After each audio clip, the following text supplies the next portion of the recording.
Hello and welcome to Pop Screen, part of the Geek Show podcast network. We are that corner of the Geek Show that likes to deal with the good, the bad and the bewildering of movies either starring, about or by pop stars. No, the podcast covers such a broad range of musical and cinematic genres, from country and western to hip-hop, from documentaries to science fiction. I'm your host, Graham Williamson. I'm a filmmaker and writer for the Geek Show and Horrified.com, the British horror website.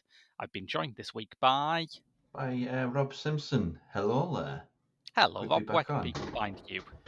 Yes, I am the host. I mean, I also do other stuff, but that's on sabbatical at the moment. But at the time, I am the host of Directors Uncut podcast. Indeed. A podcast with all the directors and all of the random. I guess is the quickest elevator pitch. If it's like one floor pitch. Well, we're coming at you quite close to the deadline when this episode is released for once, so we can probably drop a bit of a hint as to what the next Directors Uncut episode is, right? Well, the first one of season 2 is Michael Moore, which I've put in the description of that may contain politics because it just might. Yeah. Yeah. I don't think you can talk about his filmography by being apolitical. No, that's very true. But that's out next week, isn't it? Next Friday, yes. Yeah, first Friday in August. So that's something to look forward to. But for now, Wavelength. Now, this is a film with a story behind it, and I'm sure we'll get onto that story. But let me just say, there are very few episodes of Pop Screen where I get to use the fact that I have a near lifelong subscription to 14 Times magazine. Yeah. But this is one of them. It does have that sort of woozy sci-fi feel to it. Yes, definitely. This is a 1983 film written and directed by Mike Gray that, as far as I can tell, its only home release has been on VHS. Yeah, and in the comments of I mean, it's one of these things, you have to be kind of upfront about this, but YouTube is surprisingly good for some things. Mm-hmm. Some things were lost on VHS, some things, I mean, amazingly, there's loads of Chinese movies that are just on there for no reason. Yeah. Lots of Japanese movies from the 90s and the 90s. It's just things which don't get released somehow end up on YouTube. I don't understand how, but they're there. Somehow it happens. Well, I say somehow. I mean, somebody obviously uploaded it, but usually it's like cease and desist within 10 minutes of it going up. Is what I mean. Yeah, it's very odd that, isn't it? You can't really predict what's going to trigger YouTube's copyright algorithm.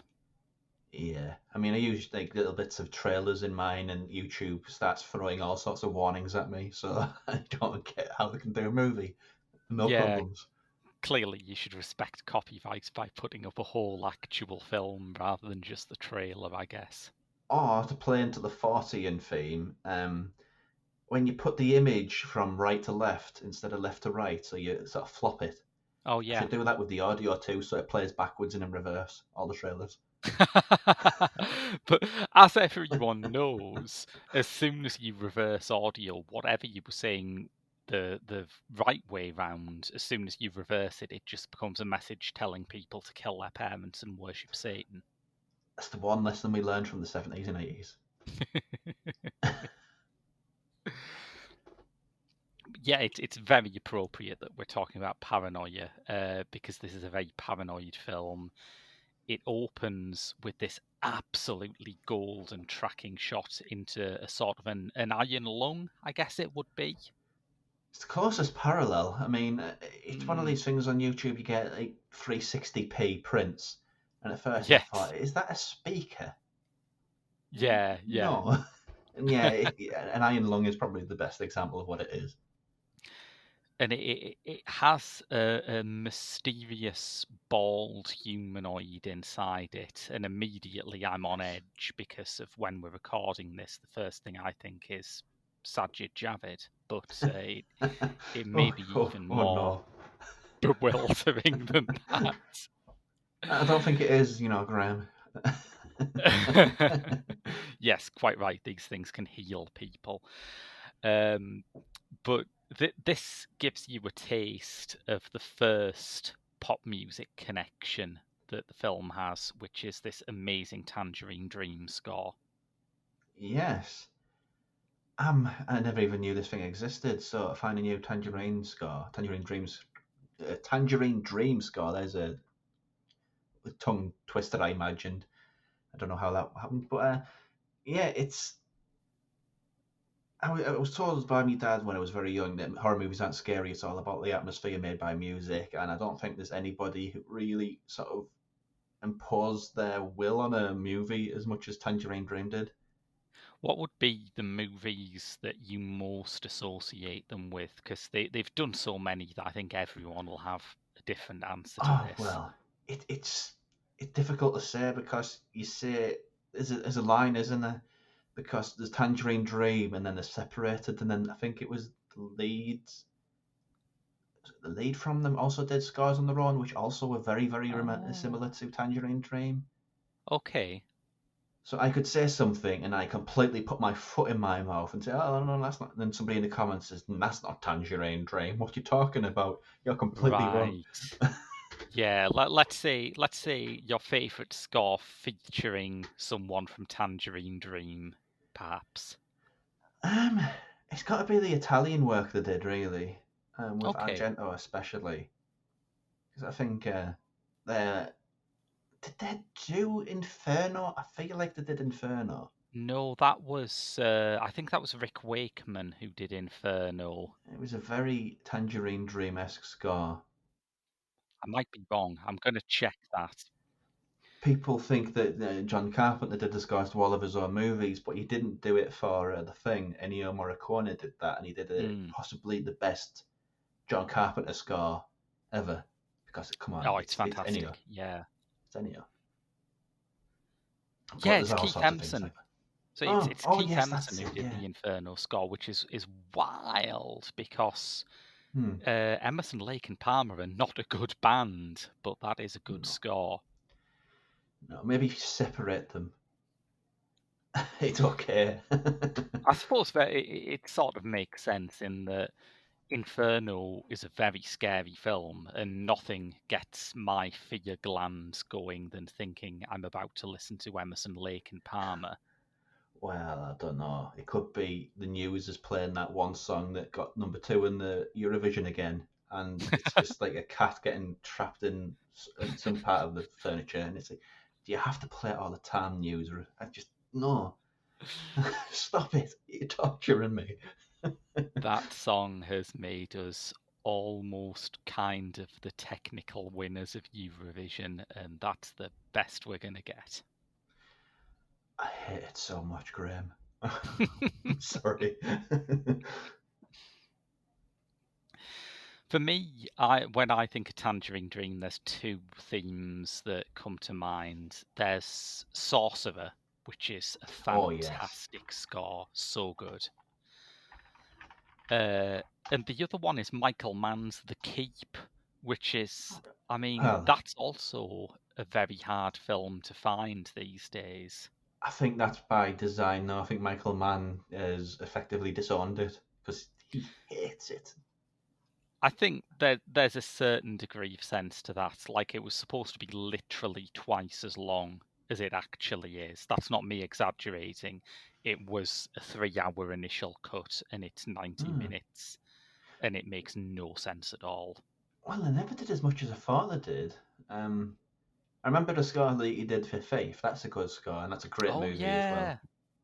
It kind of Yeah. makes that movie Faith because it's not a score. There's a thing with scores. I mean, this is probably a controversial opinion, but in The Third Man, it plays that theme like it's the intro to like a daytime TV quiz show. It's just overkill, absolutely.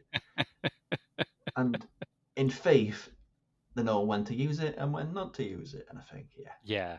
it's a great score. I know I think nobody agree with me on that Third Man take, but hottest of takes. Oh yeah, I think we've disagreed about that in the past, haven't we? Oh yeah, we're really getting at the cutting edge of opinion of 1940s film noir here. Yeah, I think they did a few Michael Mann ones. They did the Scott Manhunter for a while, and I remember there used to be this received opinion when I was young that one of Manhunter's problems was that it has this really dated score, and I just thought, no, wrong, absolutely wrong, completely wrong, couldn't be wronger. Yeah, I mean, mind immediately on Blade Runner, but that's Vangelis, isn't it? That's Vangelis, the recently deceased Vangelis, yeah. Yeah. There's a lot of stylistically. There's about half a dozen people who had very, very similar scores. I think what we're getting towards here is that a lot of people in the early 80s bought their first Fairlight synthesizer around the same time. Let's throw John Carpenter in there too. He probably did that as well. Yeah, He got a yeah, keyboard and a synthesizer, and he went nuts. he did, yeah. But now that's everywhere. I mean, no one would call that dated now because modern films all sound like this.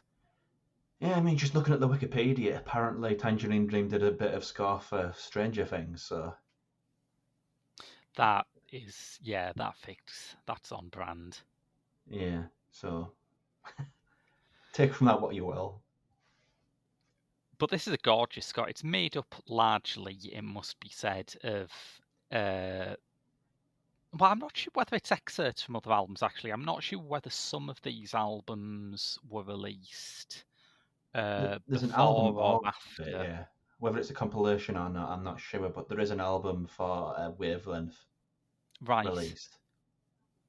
Which is quite weird, isn't it? Because there isn't a DVD or a Blu-ray for Wavelength. Well, I don't think it has enough to stand up on its own two legs in that regard. It's a little bit of an outlier, but it's an interesting outlier because it's one of these things where you say, they thematically say, oh, it copied off E.T. No, this got in Yeah, first. It was just delayed on the effect. So E.T. copied off Wavelength. absolutely. Yes. Yeah. I just think that's the piece of trivia they always use, isn't it? Is that E.T. was released at the same time as John Carpenter's The Thing, and that's always Yeah. used as an explanation for why The Thing flopped. It's like no one wants nasty, scary, flesh-ripping aliens at the moment. They want aliens that are also really creepy but aren't meant to be, in my opinion. Yeah, I don't like E.T. Me neither. As a kid, you love it, but when you watch it as an adult, it just makes you vomit all over the place. It's just so saccharine.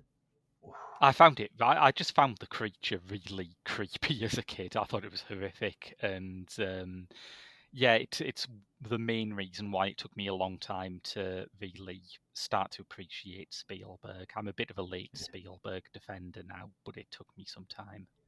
Yeah, yeah. Fun Spielberg is best Spielberg. Yeah, I'd go for that. Yeah.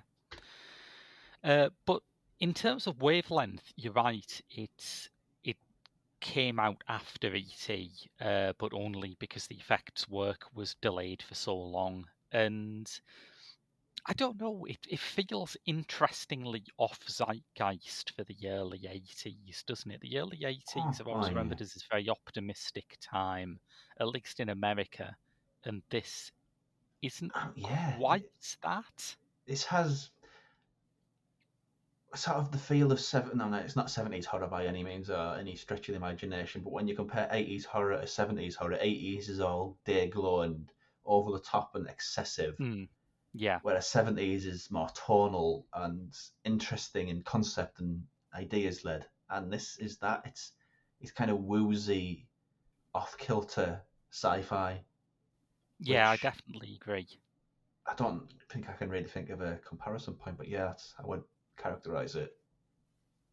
Tonally, it kept reminding me that before he directed this, Mike Gray co-wrote the screenplay for The China Syndrome, and this feels like he's taken a lot of the lessons of that kind of based on fact thriller about corrupt institutions and official cover-ups and applied it to a science fiction setting. It's a bit of a leap, isn't it, from that to It this? is a bit, yeah. So maybe like Phase 4. Is that? Yeah, Oh, that's a Phase good 4. call, yeah. That sort of vibe to it. But yeah. Yeah, and it's quite odd to think back to the China Syndrome and realise that Gray has gone from his leading lady being Jane Fonda to it being Cherie Currie, that's a weird leap. It's a very weird leap. From one of the great acting dynasties, the Fondas, to one Indeed. of those girls from the Runaways. Yes, yeah. You're familiar with the Runaways then? Yeah, I mean, they're a weird band, aren't they? Yeah. They're not I'll quite explain. punk, not quite glam.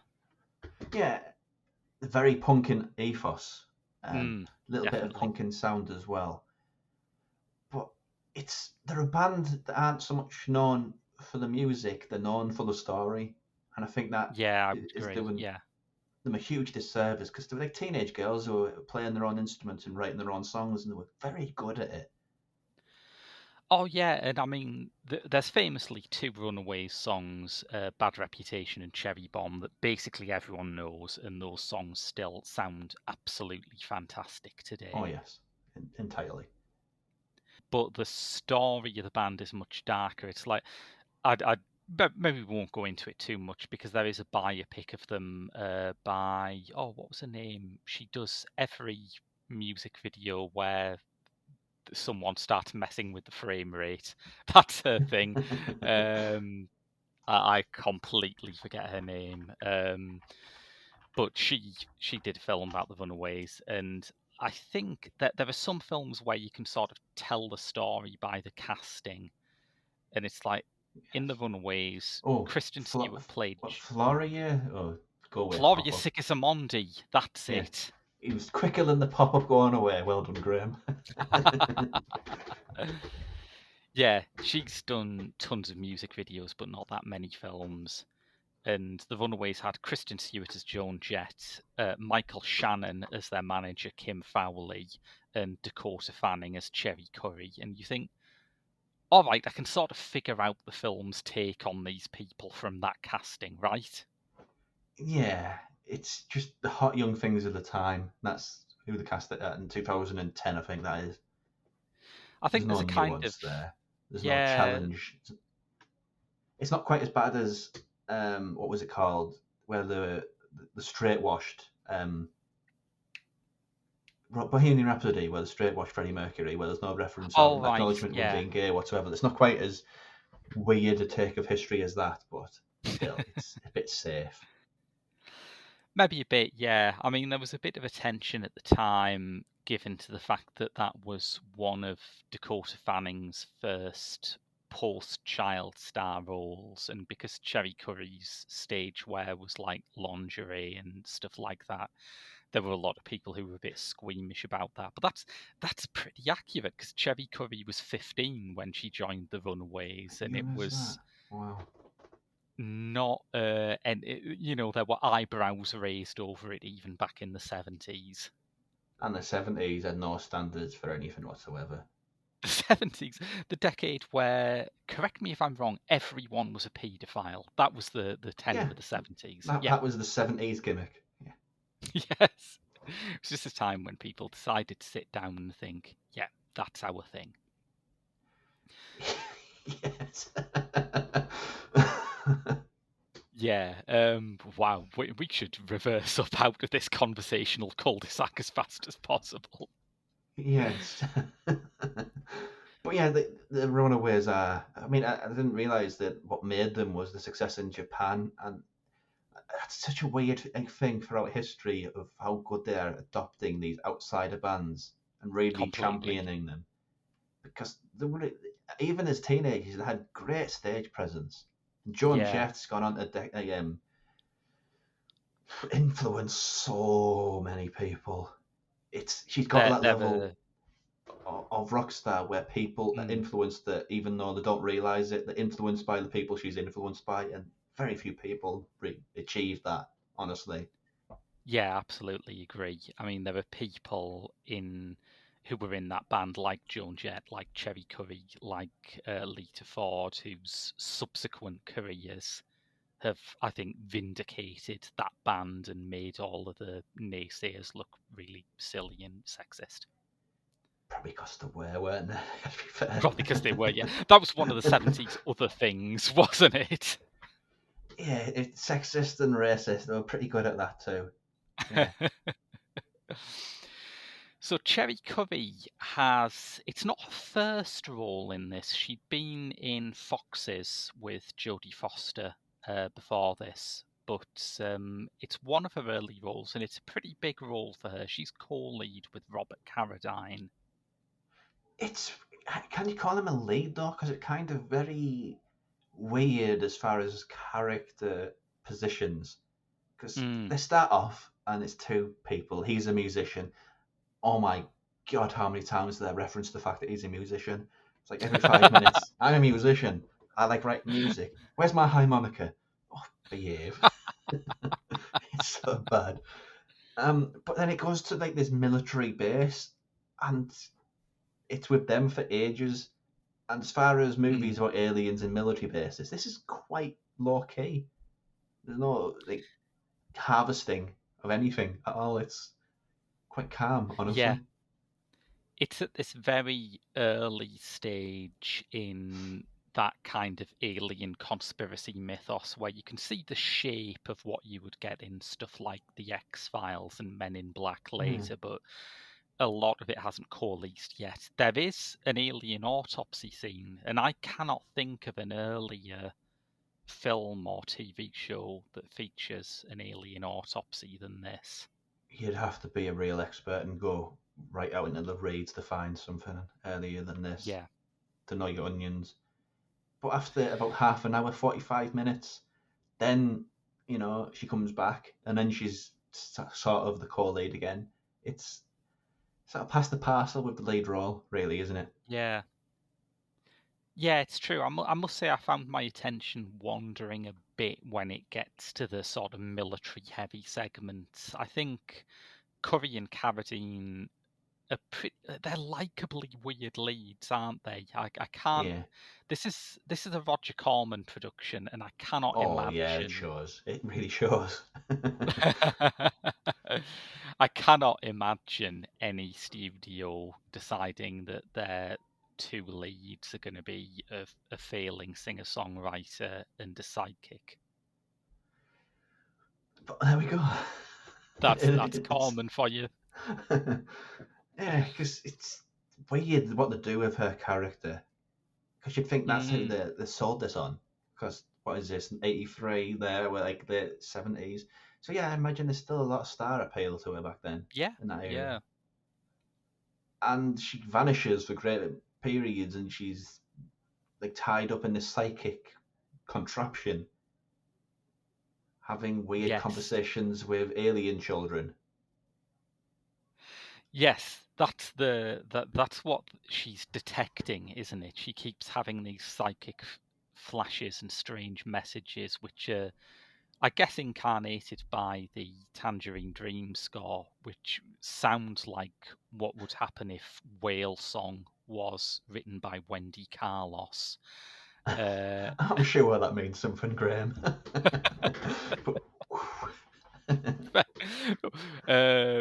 Right, okay. Wendy Carlos did the music for A Clockwork Orange. Whale Song is a song by whales. Oh, I knew the last bit, but thank you for explaining it anyway. Yes. Alien Kids is what she's picking up, yes. Yeah, she doesn't. I mean, the only thing she says for about 40 minutes is they want fresh air, and then she goes back to being sort of aloof and weird and tied up. Yeah, military men do their thing. There's a line of dialogue that I noted down from the military psychiatrist where they say about Iris, Currie's character, she's nearly always in a meditative state. Her brain has no background noise. Yeah. And I just thought, well, she's no Jane Fonda, but she's not that bad. Yeah, it's a weird comment, isn't it? What does it even mean? Is he observing everybody's brain behaviour? I mean, if you catch me in a day where I'm just sort of staring out into the space when I'm on a bus, I'll be like that too. Does that mean I've got a special Yes. brain? Oh God, yeah. I've had jobs where I was nearly always in a meditative state and my brain had no background noise, but I didn't get the military crashing in to sort it out. Or did you? Oh, yeah, I suppose I wouldn't have noticed, would I? How much background noise does a brain have? How is this measured? It's such an odd thing. It feels like world building, but they've not actually put any thought into it whatsoever. Because if somebody asks one question, it all comes crashing down It feels like instantly. if they made this just as little as 10 years later, that psychiatrist would be saying, stop me if you've heard this one before, but have you heard that we only use 10% of our brains? Oh no, I've heard that so much. And he'd be played by what was he called? His name always goes Loomis. Halloween. Why does Oh, his name Donald always go? Pleasance. Yeah, why does his name always go? It's weird that. Great Donald Pleasance. This does feel like the sort of film which would have Donald Pleasance in, really. Because his career was all over the place. I think So an Pleasance inconsistent presence. is his niche sort of becomes over the time, it becomes you've got a piece of exposition in a science fiction or horror film and it is total bollocks. Who do you cast to make it sound like it means something? Yes, yes, it is the sort of thing he'd be in entirely. Because it's as a common thing, they're the two stars, aren't they? Carradine and Cherie Currie. But beyond that, Yeah. it's It's character players, Keenan wins in it. There's a lot of those kind of, oh, that guy kind of actors. yeah. I mean, I don't know them by face, but when they turn up, yeah, it's just you recognise the face. That's it. Yeah. But yeah, it's a weird movie. It's a strange one, isn't it? Yeah, because I mean, to go back to the ET comparison, this does have this really hard, paranoid surface about secret government experiments and all kinds of, you know, Yeah. paranormal things going on in the background. And then the aliens, when they emerge, they are a bit ET-ish, aren't they? Well, they're very low budget. It's just kids of colour with the hair shaved off. Yes, it is. Yes. I feel like there is a thesis in that, isn't there? Why are all of the kids in this movie black? Yeah. You don't have to dig much like beneath the surface to realise it's quite on the nose, isn't it? There's a metaphor going on. Yes, yeah. It's not a smart one, but they're trying, bless No, them. no. But they are kind of very AC's aliens, I want to say. They can heal you with their touch, which is the sort of Yeah. thing that AC's aliens can always do.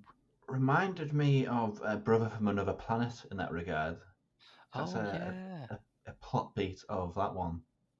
Can't remember who did that, but that's a good movie too. It's John Sayles, isn't it? That's it, yeah, yeah. Because he was just all over the shop genre-wise. That guy. I mean, he's definitely associated with social realism more than anything else, but that just makes Brother from Another Planet even weirder. Yeah, it does. But it's these black kids with the hair cut off and no clothes want to go and see a church, and then they have really hot skin that kills somebody, and then their ship kills people because they're removing things from the environment to regenerate and eat. Mm. It's it's got mythology to it, all right. Weird. It's maybe got slightly too much, hasn't it? It's one of those. You feel bad saying this, but the film's aliens are slightly too original to bring them in Act 3 and have them fit together. Yeah, yeah. It's just I don't get them. Yeah. I don't think the story does either, because I don't really know what the point is. They're definitely, I mean, for all we said, the racial metaphor is definitely in there pretty clearly. Yeah. It feels like the movie does not quite know what to say about them in the way that you could never say that about a 50s science fiction movie. But No, definitely yeah, not. Where in this, it could, I don't know. I mean, it couldn't even sort of wing my way through it. It's so vague. I did kind of like that. I do think that if you're going to make a film about really weird, vaporous things like conspiracies and aliens, it should feel weird as shit. Yeah, yeah. I mean, that's the thing, that the 80s were missing out on so much. Ambiguity was not a big thing in the 80s, I think. No, I mean, I think the 80s is the decade that America made. America, I'm going to alienate American listeners here, but America is a bit shouting the loudest over everybody else Mm. and saying they're better than everybody else. And it kind of translates into a lot of their presentation. Well, it's true, isn't it? Because when you take away American pop culture from like our image of the 80s, you suddenly realise how absolutely different the decade would look if you weren't Oh, yeah. taking it into consideration. Like, without American stuff, what would I associate the 80s with? I don't know, Echo and the Bunnymen, probably, which is a High bit of a camp, yeah. different matter. Like, hugely camp, but a little bit politics, maybe, a little edge, and terrible haircuts. Yeah, the haircuts are bad, whatever country you're in. Yeah. And if you're lucky enough to be in Hong Kong or Korea in the 90s, they're also the 80s. So I think that's Yes. just playing that, because 90s movies and 80s movies with Hong Kong are so 80s, are so very, very 80s. It's so weird. Do you think there's like a rolling 80s revival and it's just like how night travels around the world, that as soon as it stops being the 80s in one country, it just Oh, moves on to the God. next country? Do you think it's like that figure of speech where one person who has like a real big problem with alcohol says, "Oh well, it's 5 o'clock somewhere," as they're pouring a Yeah. drink? Yeah, that's it. Oh, It's 1986 somewhere. but All this right, is just Hadley, sit down. this feels sort of like 1978. This feels sort of, studios don't quite know what to do, so they're just Mm. throwing things around, and you get these weird little things pop out of nowhere, which are more tonal and experimental and weirdy and dreamy. Whereas in Yeah, the 80s, definitely everyone's like, agree. just blood everywhere, everything explodes, and loads of pop songs. We're golden, yeah, that's Yes. the 80s. But no, this is not like that at all. I will say one thing for the 80s, because I do use it as a punch bag and I do hate 80s nostalgia, but I can appreciate that there are some things about that kind of American 80s pop culture that are really admirable.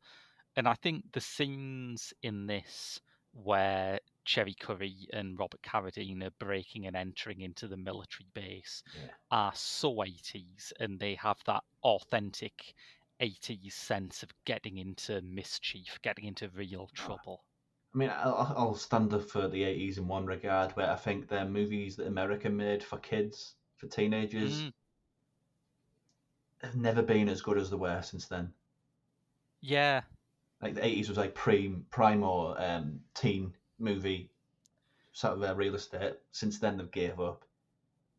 and that's Mm. why when you look at like the big 80s nostalgia pieces now, it tends to be stuff like Stranger Things and Paper Girls, which are tapping into exactly that kind of, remember when Screen Kids could misbehave? Remember when that was permitted? Yeah. But yeah, they do break and enter into a military base, which, Rob, is where the backstory comes in. Also, I've got to say, I love the bass, because sort of comparatively speaking, um, it's a sci-fi movie now, and sci-fi movies now, when they do military bases, they basically rent out hotels. As that's not a military base. Hang a wall shut up. Now that's a military base. So, but in the 80s, they actually got proper places, and it has the sort of soulless facade that I'd assume a military base has. Rob, you do not know how right you are. Well, it probably is. With sci-fi, anyway. It is. The military base that is in the film is a military base called Lookout Mountain, which was founded in 1947 by, get this, the 1352nd Motion Picture Squadron. I think I've heard. I think I watched I listened to a Smithsonian podcast about something like this. Yeah, it sounds familiar. My first question is, how many filmmaking divisions does the US military have that they're numbering them like this? But yeah, I've got access to that. That's wild. Well, Lookout Mountain was decommissioned in 1969. While it was active, it produced mostly, obviously, propaganda films, as you would expect. It documented a lot of the early atom bomb tests. Whenever you see that often used piece of stock footage that's in basically every post-apocalyptic movie where an atomic blast blows over a load of trees, that's a Lookout Mountain production. There are also odder things about it. I assume so. It's a propaganda wing for the US military. I imagine it's plenty odd. See, around the time that Lookout Mountain was at its peak, no pun intended, was also the time when MK Ultra was running, which was the American government's since declassified real life program to see if mind control was possible. Well, that's Yes. just when you think America can't get more America, it just goes and does something else. MK Ultra sounds like the maddest conspiracy ever, but it is real. There are still lawsuits flying, particularly over the death of Fred Olson, an MK Ultra scientist who was said to have killed himself, but his family have maintained that he was dosed with LSD and pushed out of a window. It's dark stuff, and there is a particular conspiracy theory about Lookout Mountain because Lookout Mountain is part of a district of LA called Laurel Canyon. Are you familiar with Laurel Canyon? I mean, maybe you hear a lot of stuff and all of it's in there somewhere, so maybe it's in there. I don't know. But maybe it's in there, or maybe you have had your brain wiped by the US government, which, as we've established, is possible. Maybe when I was staring out the bus window one day, there's too much, ambience in my brain, so they wiped me. There is a particular conspiracy theory about Lookout Mountain, which I just love, and which does actually tie back into Wavelength, that Laurel Canyon was the center for a lot of American rock stars of the late 60s. Jim Morrison lived out there, David Crosby, Joni Mitchell, most of the Byrds lived out there. And there is a particular theory that the late 60s hippie rock scene was part of MK Ultra, and it was designed to channel America's youth away from rebellion and more into listening to like 10-minute guitar solos. There's some gymnastics there, isn't there? It's a conspiracy theory that rests largely on the fact that two things were in the same place at the same time. As all the best conspiracy theories are, I suppose. But I love this. I have a big soft spot for like end of the 60s and paranoia. And also, I mean, the one thread that I think is sort of interesting in this is quite a lot of late 60s rock stars, for such a countercultural anti-establishment scene, a lot of them were from military families. Jim Morrison was, Frank Zappa was. Well, I guess they're rebelling. Yeah, I mean, that's probably it. And a while back, Aidan and I did on this very podcast. We did The Doors by Oliver Stone, and that is one of the few conspiracy theories that Oliver Stone hasn't signed up to, is the Laurel Canyon stuff. Like, he does acknowledge that Jim Morrison had a dad who was in, I think he was a naval officer, but it is portrayed as just, oh, the old man's so starchy, I've got to find my own path.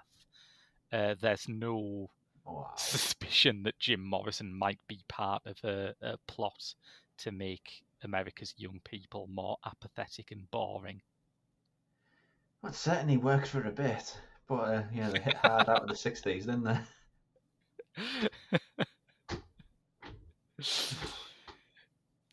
But I liked Wavelength. I don't think it's one of those weird things. I don't think it's good, but I like it.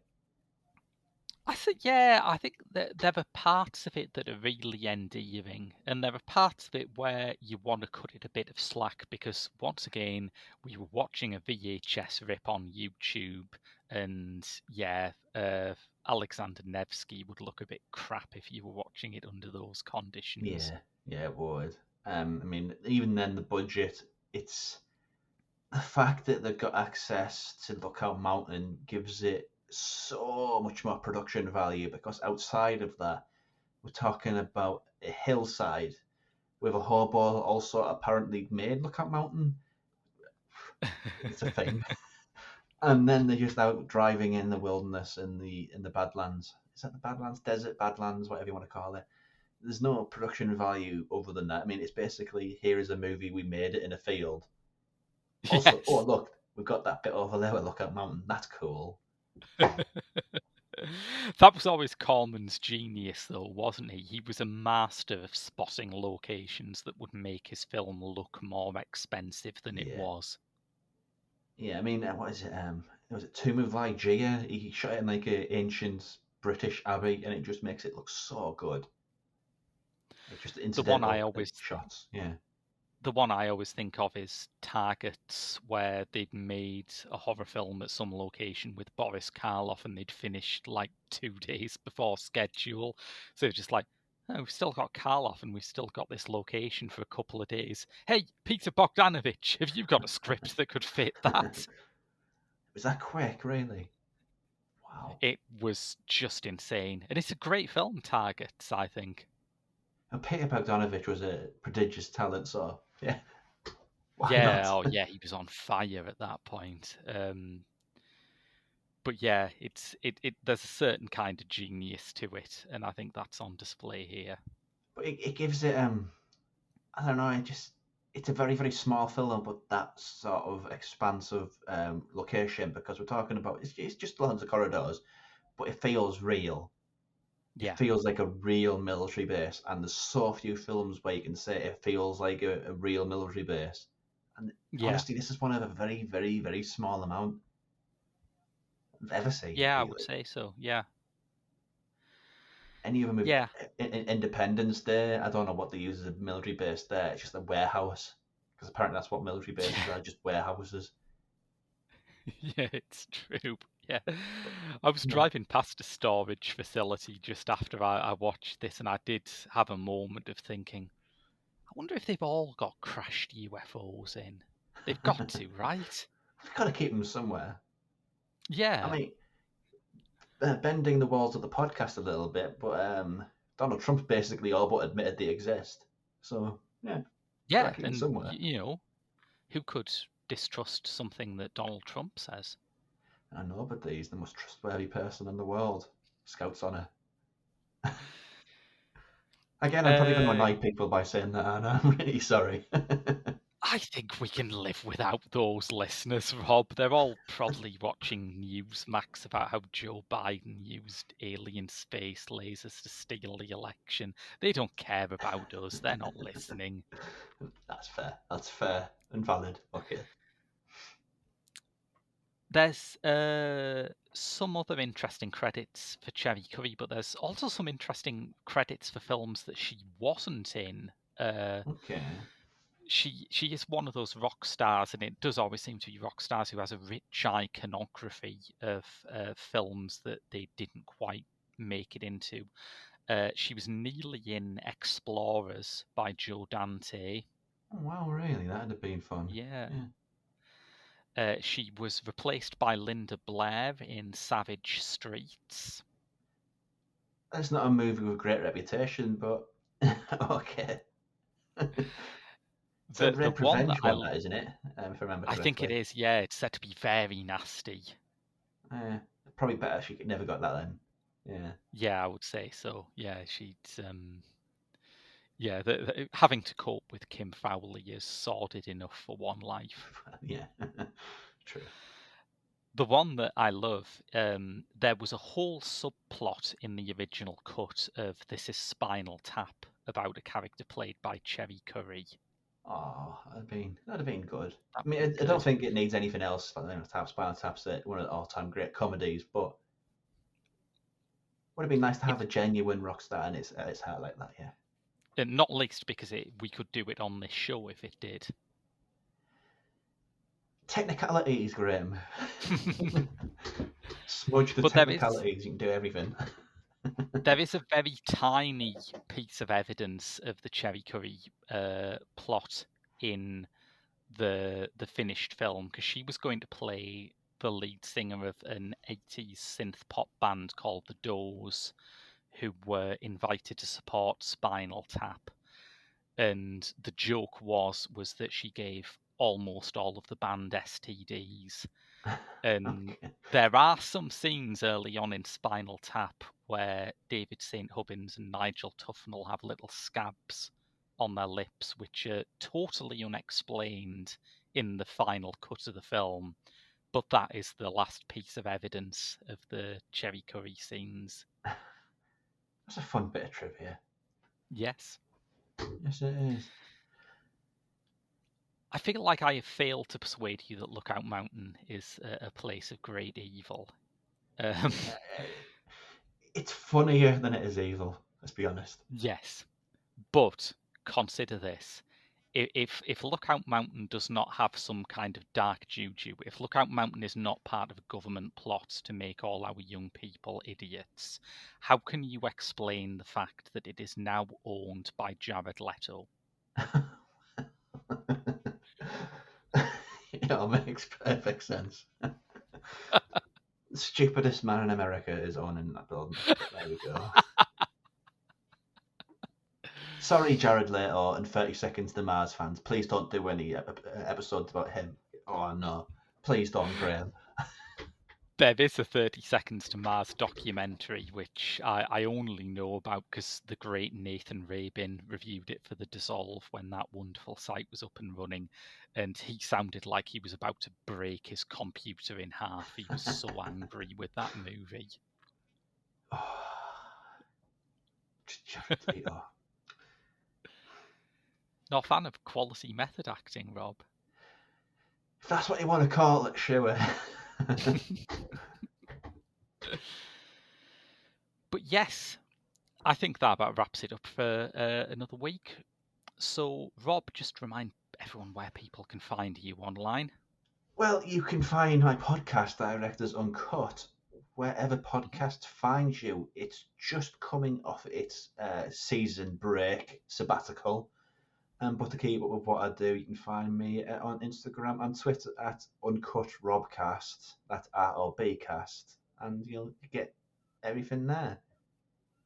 All my stuff. I am on Twitter and Instagram at Graham W Films, and you can find me on Letterboxd just by searching for Graham Williamson. But until next week, what is it next week? No, we're taking a break next week, aren't we? There'll be the Michael Moore episode of Directors Uncut out then, and then there'll be some new pop screen the week after that, because we're going fortnightly to give people a bit more of a chance to catch up with these shows. So in a couple of weeks' time, we'll be back, and until then, I've been Graham. And I have been Rob. And we'll see you in 2 weeks' time.